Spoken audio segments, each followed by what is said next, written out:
네, 안녕하세요. 오늘 수업은 욕망 특집 4편입니다. 욕망 특집 4편 니체를 다뤄보도록 하겠습니다.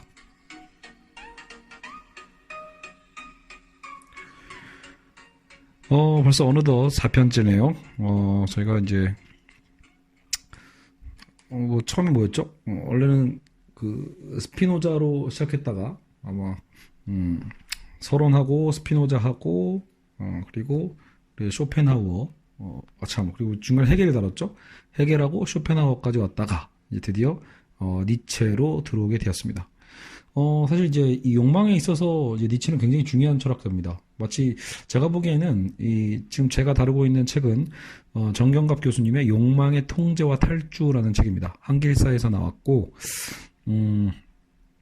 책이 뭐 그렇게 어렵게 쓰여진 책이 아니기 때문에 누구나 읽을 수는 있을 것 같은데, 제가 보기엔 이 책에서도 제일 중요한 건 결국은 이 저자가 강조를 두고 있는 건 결국 스피노자, 그리고 어떻게 보면 이제 중간에 니체, 그리고 이제 이게 들레즈까지. 그래서 이런 어떤 세 학자의 어떤 흐름으로 이제 끌어가려고 하는 것 같아요. 근데 이 중간중간에 어떤 좀 이제 변주라고 볼 수 있죠. 서로 대비되는 학자들도 있고, 그런 어떤 욕망의 흐름을 살펴보되, 정작 이제 이 정경각 교수님의 어떤 이제 그 견해는 오히려 이쪽이 아닐까. 예, 결국은 스피노자, 니체, 이제 들레즈의 어떤 이 흐름, 이거를 우리에게 보여주고 싶어 하는 것 같습니다. 자, 그러면 한번 이 책의 흐름대로 오늘 수업을 따라가 보도록 하겠습니다. 자, 니체, 자발적 생성의 힘, 이런 이제 챕터로 시작을 하는데요. 자, 자발적이고 생성의 힘, 이 생성이란 단어가 실제로 나중에 이제 들레즈나 이런 부분에서도 많이 나오니까 익숙하게 이제 들어두시면 될 것 같습니다. 자발적 생성의 힘, 파워죠, 파워. 여러분, 니체는 실제로 어느 세기의 사람이냐면 스피노자 같은 경우에는 이제 1600년대에 활동했다고 보실 수 있거든요. 어떻게 보면 17세기죠. 근데 이제 니체까지 왔으면 벌써 이제 19세기가 됩니다. 그것도 19세기 후반. 그래서 보통 여러분 이제 20세기를 어떤 뒤흔든 어떤 이 학자 3명을 들을 때, 니체와 프로이트와 이 마르크스를 들 때가 많이 있거든요. 특히 니체 같은 경우에는 공교롭게도요, 니체의 사망 연도가요, 딱 1900년이에요. 그러니까 이제 20세기를 들어서는 이제 19세기를 마무리하고 20세기에 접어드는 그 순간에 생을 다한 거죠.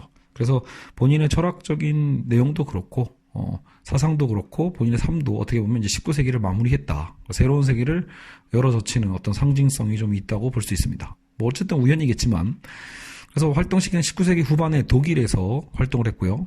당시 독일의 상황은 여러분 비스마르크, 철혈제상이라고 들어보셨는지 모르겠네요.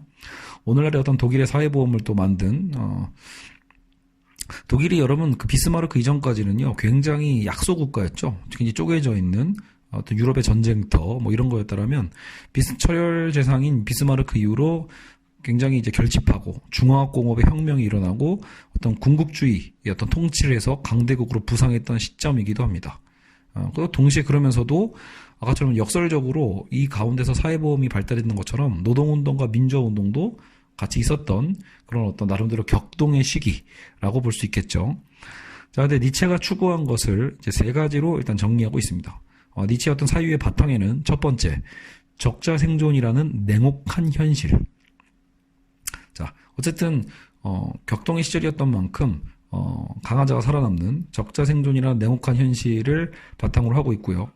여러분 실제로 또 이 시기가 다윈의 진화론이 나왔던 시점도 결국은 1800년대 중반이란 말이에요.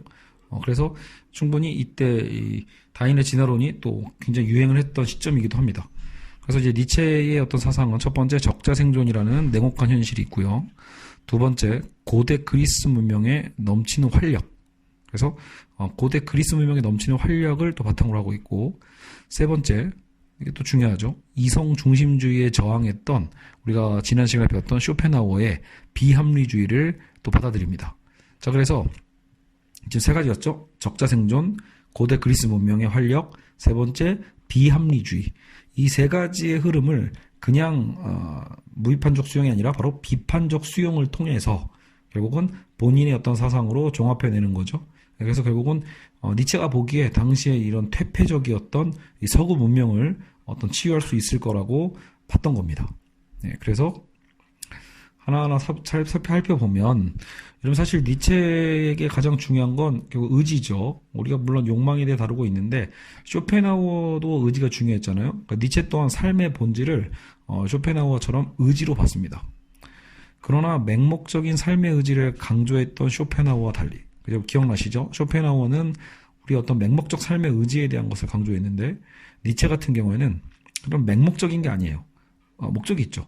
투쟁하고 정복하고 창조하려는 자발적 의지의 그 힘의 의지를 중시했다. 그래서 그것은 권력 의지라고도 불렀습니다. 힘의 의지, 권력 의지. 그래서 쇼펜하우어에게는 의지가 어떻게 보면 그 삶의 고통이었고, 그래서 이 일을 부정하고 삶의 고뇌로부터 해탈을 추구하는 게 결국 쇼펜하우어의 결론이었잖아요. 그래서 뭔가 이런 되게 적극적이거나 어떤 자발적이거나 어떤 그런 느낌이 좀 쇼펜하우어는 좀 떨어졌죠. 그냥 그 사실 자체를 분석하고 그런 사실적 현상 속에서 우리가 벗어날 수 있는 길은 사실 좀 종교적이었죠. 그래서 어떤 해탈의 방법을 추구했다라면 니체는 그 방법에서 크게 차이가 납니다.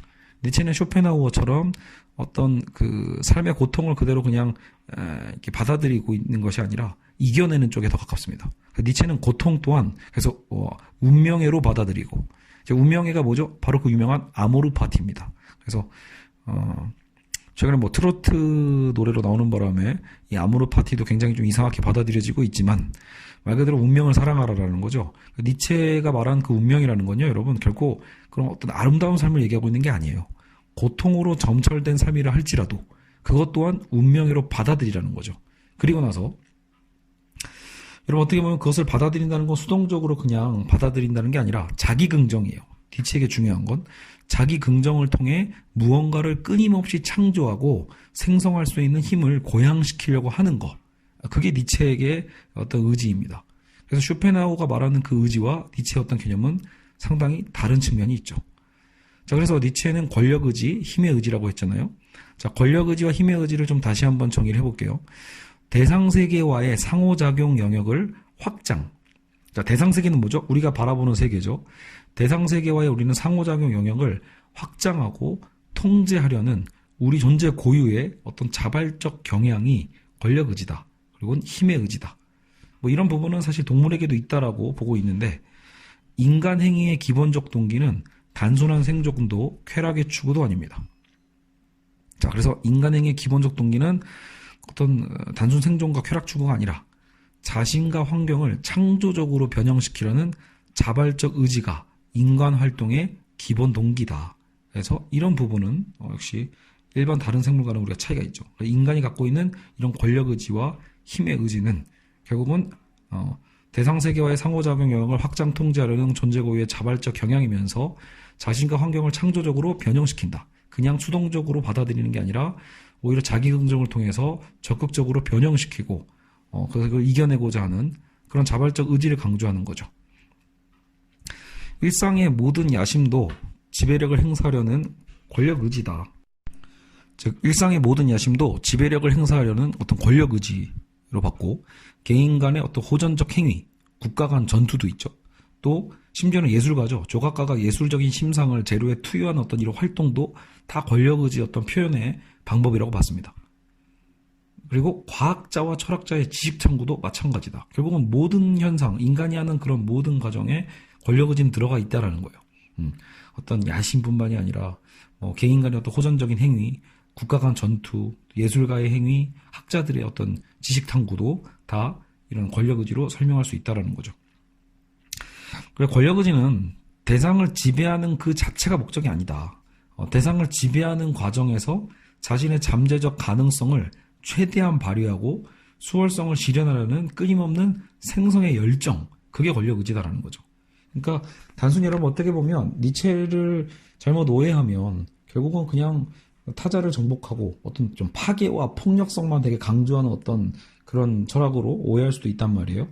아마 여러분 니체를 오히려 좀 부정적으로 어떻게 보면 가장 잘못 활용한 케이스가 히틀러일 거예요. 그래서 니체가 유럽 사회에서 한동안 인기를 끌기가 어려웠던 이유가 바로 그 히틀러가 오히려 니체의 이런 어떤 초인 이론, 니체의 권력의지 개념을 나름대로 본인 히틀러 스타일대로 수용하는 바람에 히틀러가 결국은 유럽 전쟁에 있어서 엄청난 학살을 자행하게 되잖아요. 결국 여기에 니체의 철학을 나름대로 본인이 적용했다. 어떤 이런 설들이 좀 있었던 것 같아요. 그래서 니체는 더욱더 많은 오명을 뒤집어 쓰고 뜯기가 힘들었겠죠. 결국 그럼에도 불구하고 니체는 오늘날 현대 철학자들에 의해서 다시 이렇게 부활하게 됩니다. 그래서 제가 보기엔 여기서 이런 그 구분이 중요하지 않았을까. 대상 지배 자체가 목적이 아니라는 거. 니체가 추구했던 건 결국은 누군가를 지배하는 게 아니라 지배하는 과정에서의 나가 중요한 거죠. 자신의 잠재적 그 가능성을 발휘하는 거. 수월성을 실현하려는 끊임없는 어떤 이 생성의 열정이 중요하다라고 봤습니다. 니체가 원래 그 초창기는 교수 활동도 좀 했었거든요. 제가 알기로 그 문헌학자로 저는 기억을 해요. 그러니까 고대 문헌들을 연구하는 거죠. 그래서 니체가 이 문헌학자 활동을 했을 때 그때 썼던 책이 비극의 탄생이에요. 비극, 그리스 비극입니다, 이거는요. 그래서 그리스 비극의 어떤 탄생, 그 책을 썼는데, 이 책에서 강조했던 게 니체가 초기 사상이죠. 니체 초기 사상에 결국 가장 뛰어난 창작이라는 건 어떤 그 그리스의 어두움을 당시 표상했던 어떤 디오니소스적인 어떤 측면과 또 그리스의 어떤 그 밝은 면을 상징했던 아폴론적인 것. 그래서 디오니소스의 어둠과 아폴론의 어떤 이 밝음을 어쨌든 조화를 시켜야 된다. 어떤 이런 측면으로 새롭게 분석을 했었죠. 저도 대학교 1학년 때 이 책을 읽었던 기억이 납니다. 무슨 소리인지 잘 이해도 못하면서도 또 되게 낡은 책을 도서관에서 찾아보는 바람에 더 힘들었거든요. 그 세로로 쓰여지는 책을 읽어가지고. 여하튼 그래도 대략적으로 그때 이해가 갔던 것 같아요. 특히 디오니소스에 대한 이 강조가 되게 인상 깊었었거든요. 그래서 이 니체는 단순히 그러니까 니체의 철학 자체가요. 여러분 서구 사회에서 강조했던 건 마침 이 계몽주의 시대를 지나왔잖아요. 근대라는 게. 그러니까 즉 빛이죠, 빛. 항상 빛과 밝음, 이성 이런 것들을 강조했다라면 합리성. 니체는 결국은 어떻게 보면 쇼펜하우어처럼 비합리적이고 의지적인 걸 강조한 것처럼 사실 그러니까 디오니소스 아폴론의 어떤 조화라고 했지만 결국 니체의 사상의 매력적인 부분은 바로 이 디오니소스죠. 어떻게 보면요. 그런 어떤 어두움의 힘, 어떤 파괴와 어떤 열정, 정념에 대한 것들. 그게 나중에 결국은 니체의 어떤 후기 사상에서 권력 의지로 이제 종합이 되는 거죠. 권력 의지의 현상 형태가 결국 이런 거죠. 설명 가능한 현상화되는 거. 권력 의지가 어떻게 현상화되는가. 그리고 권력 의지를 우리가 이해할 때 조심해야 되는 게 어떤 권력 의지 하다 보니까 그러면 뭔가 뭐 그 헤겔의 어떤 절대 정신과 또 비슷하지 않나? 이렇게 오해할 수도 있을 것 같은데 사실 이제 니체가 얘기하는 권력 의지는 보편적으로 환원이 불가합니다. 다시 얘기해서 뭔가 하나가 아니라는 거예요. 어떤 거대 정신 하나를 강조하는 게 아니라 다원적이고 복수성을 강조합니다. 그러니까 권력 의지라는 건 복수적이다. 다원적이고. 알겠죠? 그러니까 하나의 어떤 그 절대 권력적 개념으로 오해하시면 안 됩니다. 그래서 우리 내면의 어떤 불변 실체가 아니라는 거. 권력 의지라는 게 어떤 실체가 딱 저게 권력 의지야 이런 게 아니라는 거죠. 오히려 대립된 우리 안에서의 의지들 간의 관계다. 그래서 개인이라는 것도 그 신체를 지배하기 위해 투쟁하는 어떤 각축장이 될 수 있다라는 거죠. 그래서 어떤 기본적으로 이 권력 의지를 우리가 상상할 때 아까 뭐 헤겔의 어떤 절대 정신뿐만이 아니라 데카르트의 어떤 확실한 주체, 통합적 주체라는 생각은 버리셔야 됩니다. 그런 개념이 아니다. 예. 혹은 쇼펜하우어도 마찬가지거든요. 쇼펜하우어가 의지 투쟁을 인정했다라는 것은 같지만 결국 쇼펜하우어조차도 결국 하나의 어떤 우주적 의지로 통일하려고 했거든요. 우리의 의지라는 건 하나의 어떤 우주적 의지로 통일된다. 거기 어떤 근원이 있다라는 식으로 쇼펜하우어가 봤다라면 니체는 의지는 하나가 아니라 복수적이다. 다수성이다. 라는 개념으로 봤다는 점에서 차이가 있습니다. 자, 그리고 우리가 지금 권력 의지에 대한 개념을 살펴봤다라면 윤리적인 측면, 선과 악의 문제에서도 니체의 독특성이 있어요. 자, 모든 현상 그 자체는 정상도 비정상도 아니다. 여러분 사실 이런 이제 관점은 나중에 우리가 그 철학과 국토청소부에서도 다루겠지만 미셸 푸코의 관점에서 온 것도 또 연결이 되거든요. 그러니까 정상을 규정하는 게 과연 어떤 권력적 힘인가 이것을 나중에 이제 푸코도 중시하게 되는데 니체가 사실은 바로 그 원류라고 볼 수 있어요. 그러니까 기본적으로 서구 사상은 원래 이전부터 전통적으로 선과 악의 이분법의 바탕을 좀 갖고 있었단 말이에요. 혹은 성과학의 이분법이 아니래도 어떤 절대적 선과 이치에 대한 개념들을 많이 따져왔었는데, 이제 니체는 그것을 과감하게 뒤집어 버립니다. 그러니까 모든 현상 그 자체는 정상도 아니고 비정상도 아니다. 오히려 선악이라는 건 어떤 특정 관점에 따른 해석에 의해서 선이라고 불리는 거고 악이라고 불리는 거다. 결국은 니체에게 중요한 건 그 관점입니다. 우리가 어떤 관점으로 보고 있는가. 그래서 오히려 니체에게 중요한 건 선이 무엇이고 악이 무엇이냐가 중요한 게 아니라 과연 무엇이 우리의 삶을 강화시키고 강인함을 표현하는 해석이라고 볼 수 있는가. 그러니까 어떤 게 우리 삶을 강화시킬 것인가. 어떻게 강인함을 표현할 것인가. 이게 중요한 거지. 우리의 삶을 약화시키고 나약함을 조장하는 해석은 바람직하지 않다라고 봅니다. 알겠죠? 그래서 니체가 강조한 건 삶의 강화이자 우리의 어떤 강인함. 그러니까 권력의지가 뭐였어요? 우리를 주체적으로 어떻게 보면 주어진 현실과 운명에 대한 것들도 이겨내는 거잖아요. 결국 그것을 내가 창의적으로 바꿔가는 그 힘이고 열정이고, 알겠죠? 그렇기 때문에 결국은 자꾸 어떤 우리의 삶을 약화시키려고 한다거나 우리의 나약함을 조장하는 어떤 해석에 대해서는 부정적으로 본다. 근데 그게 결국은 이런 분석을 니체가 하는 이유는 뭐냐면 바로 그 당시에 기독교의 도덕률이 바로 그런 약자의 논리고 혹은 그 당시에 그런 주류 철학적인 형이상학이야말로 우리의 삶을 약화시키고 나약함을 조장하는 것이다. 라고 니체는 신랄하게 비판을 하는 거죠. 결국은 기독교의 도덕률과 당시에 있었던 서구 철학의 어떤 형이상학은 우리 현실의 삶을 자꾸 부정하게 만들고 거부하도록 만든다라는 거예요.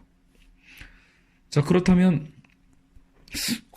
왜 서구 철학을 왜 비판했을까라고 봤을 때 결국은 니체가 비판한 지점은 어쨌든 서구 철학사의 원류인 플라톤과 그리고 이 중간 지점의 칸트와 헤겔의 형이상이라고 볼 수 있습니다. 결국 이 기라성 같은 이 철학의 대가들은 기본적으로 자꾸 형이상학적인 주장을 많이 했단 말이에요. 플라톤의 이데아, 칸트의 어떤 물 자체, 헤겔의 절대 정신. 사실 이런 것들 여러분 우리 눈에 보이는 것들이 또 아니기 때문에 형이상학적이고 이런 부분들의 주장은 자꾸 우리 생성의 역동성을 오히려 억압하는 어떤 사상을 가져다 준다라는 거예요. 후반부에서 보면 알겠지만 니체가 강조한 건요 되게 실제적이거든요. 육체적인 거. 우리 인간의 육체와 욕망을 강조한 것처럼 결국은 정신의 어떤 관념적 측면인 형이상학은 비판할 수밖에 없다라는 거예요. 오히려 우리를 허상에 빠지게 만든다라는 거죠. 자꾸 우리가 뜬구름 잡는 얘기를 하게 만들고 우리의 현실은 구체적인데 말이죠. 그런 측면에서 니체는 당시 어떤 서구 철학의 이런 이 거두들을 비판했다. 생성의 역동을 억압했다. 허무주의에 빠지게 만든다. 이렇게 해서 비판을 하죠. 그래서 허무주의 극복을 위해서 결국은 당시의 기독교적인 전통의 가치와 도덕률의 근본적인 것들을 뒤집습니다. 모두가 당연시하고 정상이라고 생각했던 이런 종교적인 도덕률도 완전히 뒤엎어서 새로운 방식으로 보게 만드는 거죠. 여러분 사실 그래서 니체의 이 주장은 되게 창의적이기도 해요. 어떤 면에선. 그리고 되게 과감하죠. 왜냐하면 우리가 갖고 있는 기본적인 도덕적 정신과는 우리가 추구하는 어떤 가치들이 있죠. 이런 것들을 니체는 과감하게 버려요. 뭐냐면 겸손은 아니다. 겸손보다는 우리에게 필요한 건 자부심이다. 박의 정신, 즉 사랑하는 거죠. 박의 정신보다 우리에게 중요한 건 오히려 무자비합니다. 무자비한 착취가 필요하고 연민과 동정보다는 경멸과 냉담이 필요하다. 나약함, 강인함이 중요하다. 이렇게 보는 거죠.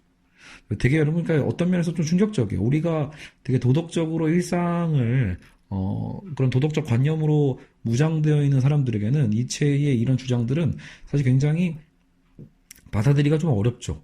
우리 항상 겸손, 연민, 동정, 박의, 나약함이라는 말은 원래 좀 부정적이긴 하지만 최소한 박의, 겸손, 연민 같은 거는 우린 좋게 보잖아요. 일상적으로 우린 좋다. 어떤 좋은 가치를 부여하죠.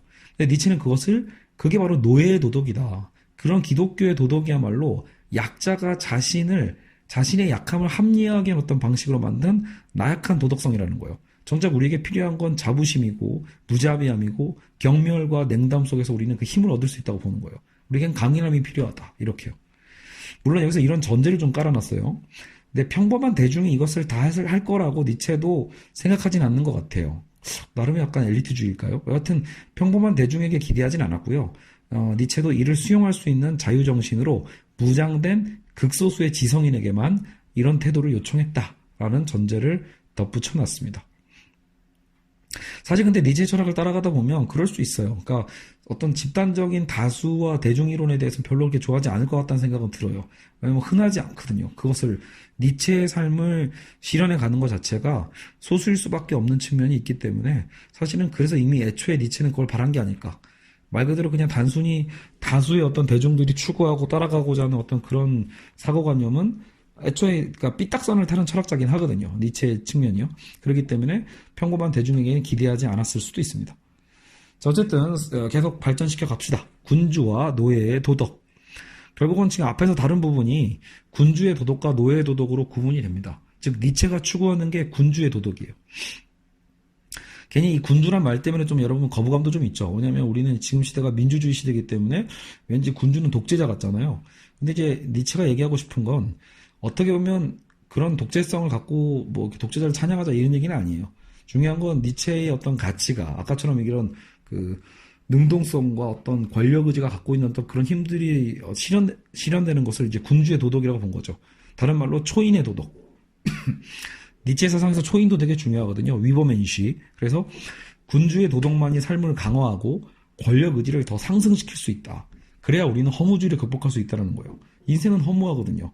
허무하게 다가오는 이 것들에 대한 우리에게 잔인한 그 운명조차도 이겨낼 수 있는 그 힘은 군주의 도덕이다. 그래서 우리는 뭐를 멀리해야 돼요? 노예의 도덕을 멀리해야 된다. 노예의 도덕은 결국은 아까 대중에게 기대하지 않는다고 했잖아요. 결국 그것은 대중의 도덕이기도 해요.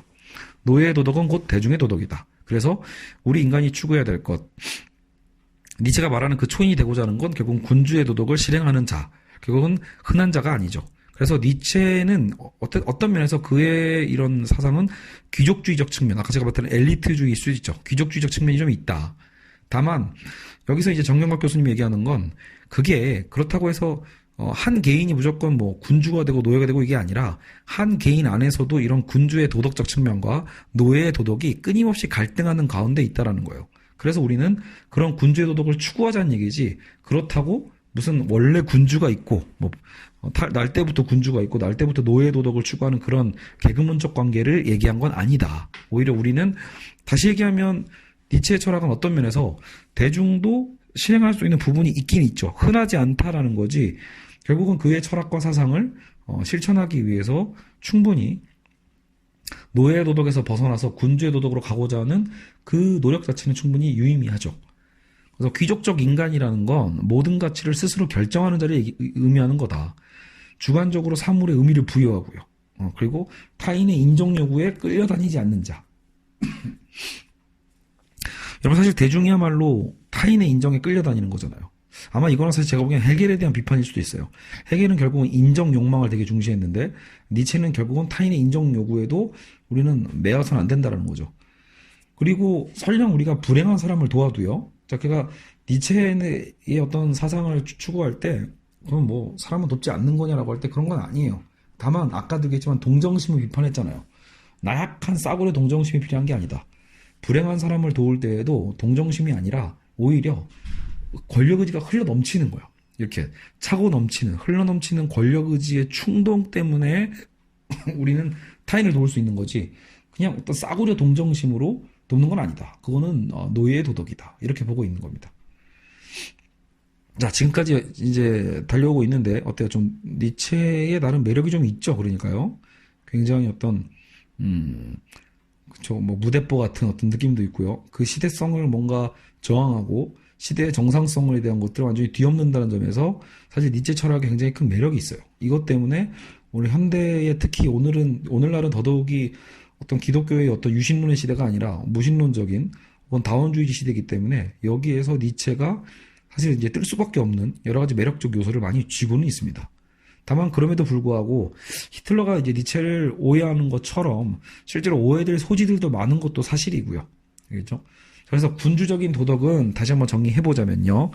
군주적인 도덕은 자기 지향, 내가 나를 지향하는 자기를 지향하고 명예, 그리고 단호함, 용맹, 또 자기 존중, 성취감을 중시한다라면 노예의 도덕은 뭐예요? 삶을 나약하게 만든다고 했잖아요. 그러니까 타인의 눈치를 보고 명예보다는 맨날 양심만 중시하면서 눈치 보고 자기를 비하하고 그러니까 자기 비하가 어떻게 보면 여기선 겸손이 될 수도 있겠죠.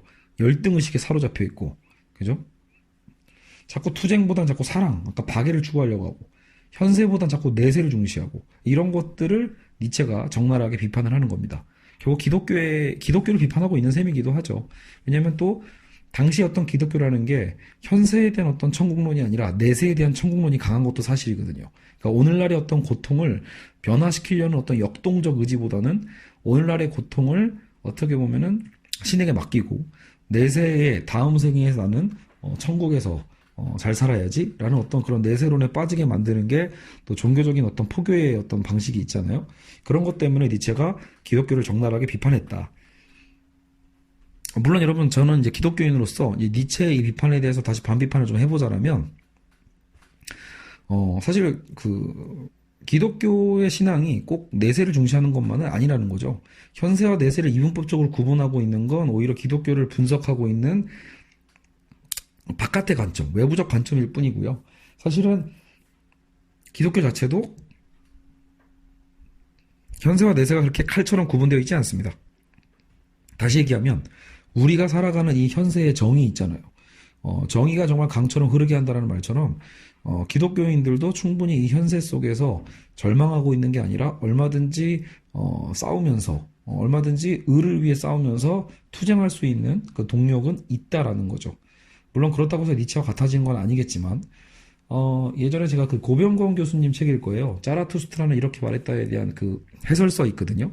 그린비에서 나왔던 그 책 읽을 때 제가 실제로 자라투스트라는 이렇게 말했다 해서 니체가 생각하고 있는 이 방식들이 오히려 반기독교적인 게 아니라 오히려 오늘날 좀 타락한 기독교를 나름대로는 좀 갱신할 때 기독교를 뭔가 새롭게 변화시킬 때 되게 중요한 동력으로서 참고할 만한 말들이 되게 많더라고요. 그러니까 통하는 부분이 있는 거예요. 사실 니체는 되게 반기독교적이고 기독교를 적나라하게 비판했고 그래서 신은 죽었다라고 선언까지 했지만 솔직히 오늘날 기독교 자체를 저도 비판적으로 수용하고 있는 제 입장에서 물론 저는 기독교인이기도 해요. 근데 기독교인으로서도 비판적으로 지금 교회를 냉철하게 살펴보면 니체가 자라투스트라는 이렇게 말했다 해서 얘기하고 있는 종교 비판은 사실 오늘날 되게 유효하다. 사실 그것을 받아들일 필요가 꽤 있습니다. 그걸 통해서 얼마든지 오늘날의 종교가 갱신될 수 있는 개혁될 수 있는 여지가 많다. 그래서 여러분 항상 혹시 여기서 기독교 어떤 청년분들이 있다라면 너무 그런 거에 크게 갈등하지 마시라. 그러니까 이 니체라는 학자는 기독교에 굉장히 아주 위험해 이렇게 하면서 처음부터 멀리하려고 하지 마시고 여러분이 중심이 있다라면 더 냉철하게 공부해보고 비판적으로 수용해볼 필요도 있다. 모든 학자들의 이론이라는 게요. 결국은 후대의 재해석이라고 저는 보거든요. 후대 학자들이 또 재해석해서 재탄생시키는 부분이 있기 때문에 결국 우리가 고전이라고 받아들이는 많은 학자들이 괜히 위대한 게 아니에요. 그래서 우리가 다 받아들일 수 있는 지점들이 있다. 알겠죠? 얼마든지 우리는 무조건적 수용이 아닌 비판적 수용의 자세만 있다라면 배울 점은 다 있다라고 생각합니다. 자, 우리가 윤리의 문제를 다뤘다면 이제 진리의 문제를 다뤄보죠. 진리와 허위의 문제에 대해서도 역시 니체는 파격적 주장을 합니다. 당시에 여러분 서구 근대 철학의 데카르트부터 시작했던 게 뭐였죠? 결국은 과연 이것이 참인가? 이것이 참이라면 어떻게 우리가 증명할 수 있는가? 그 인식론의 문제가 근대 철학사에서 되게 중요하거든요. 과연 우리가 인식하고 있는 저 하얀색이 정말 하얀색이 맞는가? 내가 인식하고 있는 저 대상이 정말 내가 인식하고 있는 그 실체가 맞는지를 누가 보증할 것인가? 이게 이제 근대 철학사에서 되게 중요한 인식론의 개념이고 그것 때문에 이제 칸트는 이 진리의 주관화와 어떤 물자체 개념까지 들리면서 어떤 발상의 전환을 끌고 왔단 말이에요.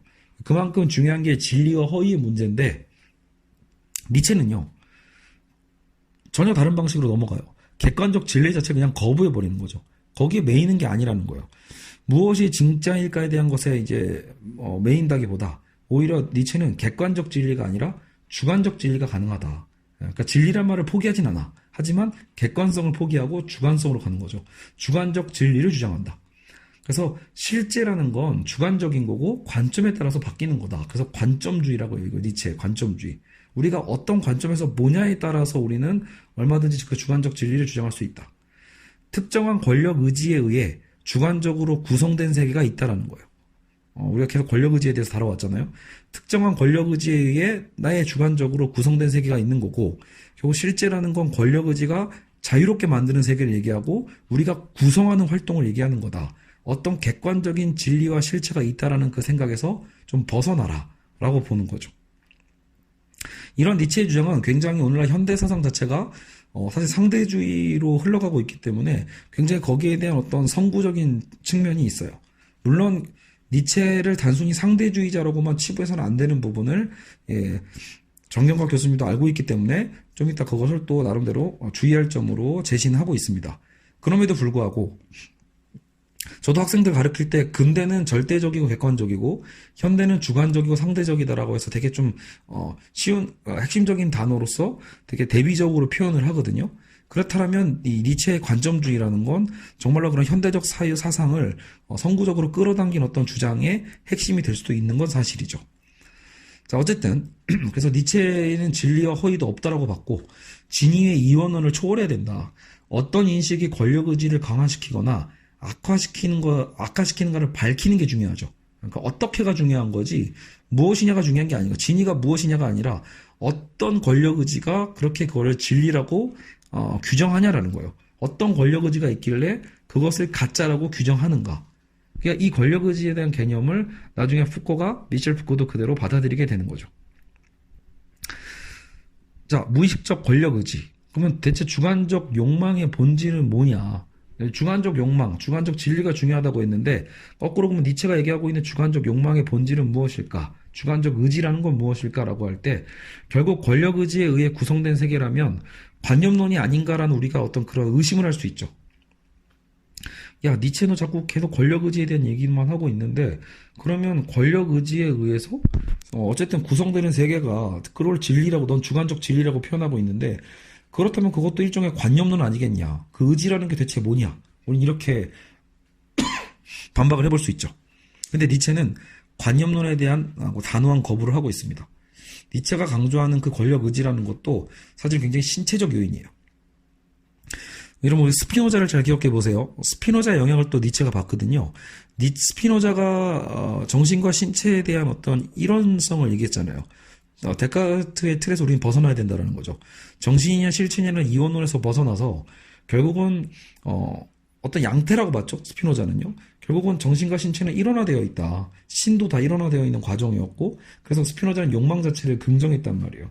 그리고 욕망을 결핍이라고 정의하지 않고 욕망 자체를 되게 능동적이고 긍정적 에너지인 코나투스로 봤었죠. 자, 기억나시나요? 그 부분을 니체도 수용한 거예요. 다만 니체는 이 스피노자를 수용하되 특히나 더 신체성을 강조했다고 나옵니다. 그죠? 그래서 신체적 측면을 더 강조했고 신체가 모든 정신적 발전의 결정적 요인이 된다고까지 얘기를 해요. 그래서 어쨌든 신체에 강조점을 뒀다라는 점에서도 이거는 되게 탈근대적인 특성이 있죠. 어쨌든 근대 철학이 끊임없이 데카르트 중심의 어떤 정신과 관념론, 형이상을 강조했다라면 니체는 역시 어떤 이 근대 철학의 이단화답게 그죠? 근대 철학의 어떤 끝자락을 마무리하고 있는 자처럼 결국은 의지를 강조하고 그 의지조차도 결국은 신체성에서 기인한다라고 보는 거죠. 그래서 신체가 모든 정신적 발전의 결정적 요인이다. 다만 이건 이제 정경각 교수님의 어떤 의문이에요. 그래도 이게 유물론자들의 또 주장처럼 정신은 물질 상호작용의 소산일 뿐이라는 거냐? 그렇다면 유물론자들은 그렇게 생각한다라는 거죠. 그럼 우리가 말하는 정신이라는 건 어떤 물질적인 상호작용의 어떤 이런 결과물, 소산일 뿐이라고 보고 있는데 좀 그거랑 또 어떤 차이가 있는지 좀 애매한 측면이 있다라는 거예요. 니체의 주장이. 자, 인간의 정신적 기능은 통제하기 어려운 결국 무의식의 산물이다. 이렇게도 보고 있어요. 그래서 통제하기 어려운 무의식의 산물이고 신체적 요인과 그래서 직결되어 있고 권력 의지가 신체와 깊이 연관된 결국은 무의식적인 욕망 이렇게 정의도 하고 있습니다. 권력 의지가 신체와 깊이 연관된 무의식적 욕망을 강조했다. 자, 그래서 의지라는 건 무언가 만들어내려는 아까 일원적이 아니라고 강조했던 기억나죠? 이 권력 의지는 다원적이고 그리고 이질적이고 그리고 수동적이 아니라 자발적이고 그래서 생성의 작용, 생성의 역동성을 갖고 있다는 게 니체의 의지의 핵심입니다. 권력 의지는 불변 실체가 아니라고 했고 아까 다수성이라고 다원성이라고 했죠. 대립된 의지들 간의 또한 투쟁 관계이라고 보기도 합니다. 알겠죠? 그래서 이런 니체의 의지론을 통해서 우리는 알게 되는 개인이라는 것도 결과적으로는 어떤 확실성의 주체가 아니라 분열된 주체이고, 왜냐면 아까도 욕망도 무의식적인 욕망을 강조했잖아요. 그렇기 때문에 뭔가 확고하고 단일한 실체와 주체론이 아니라 분열된 주체이자 불투명한 주체이기도 하다. 그리고 강인함을 긍정하기 때문에 그의 관점주의를 또 마냥 상대주의라고 치부해서도 안 된다라고 이렇게 당부를 하고 있습니다. 자, 어쨌든 벌써 오늘 니체의 끝자락에 와 있습니다.